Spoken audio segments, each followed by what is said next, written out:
राधे राधे, सभी से नमस्ते। प्लीज़ आप लोग सपोर्ट करना, भैया दीदी लोग जो नए हैं प्लीज़ शेयर करना, वीडियो को लाइक करना। जय श्री कृष्ण।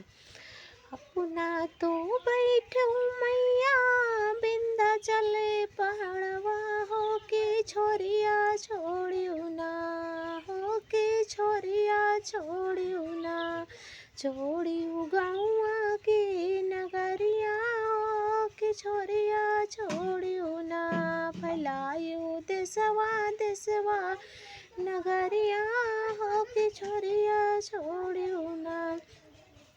तू तो काहे लो मैया गाढ़े दिनवा अइबै, हो के इनके दिनवा ना, हो के यही दिनवा ना, बैठू विंध्याचल पहाड़वा, हो के नगरी ना, बैठू विंध्याचल पहाड़वा। तो काचे तो काहे लो मैया कके करी नगरिया मैया, कर लो गोहरवा, हो के छोरिया छोड़ियो ना, हो के छोरिया छोड़ियो ना।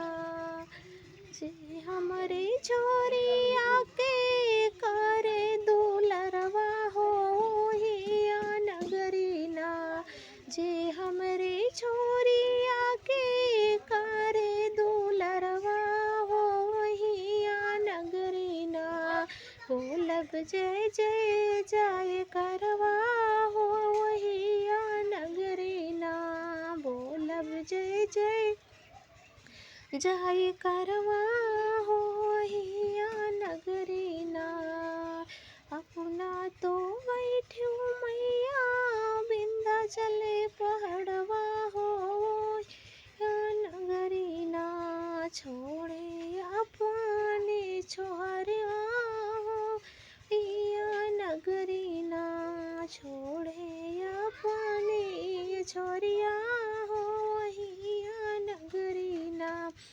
जे हमारे छोरिया के करे पावनवा, हो हिया नगरी ना, हो हिया नगरी ना, करब जय जय जय करवा, हो हिया नगरी ना, करब जय जय जय करवा, हो हिया नगरी ना। जे हमरे छोरिया का, जे हमरे छोरिया के उड़ावे चुंदरिया, हो हिया नगरी ना, भारब सब के भंडारवा, हो हिया नगरी ना, भारब सब के भंडारवा, हो हिया नगरी ना। जय माता जी।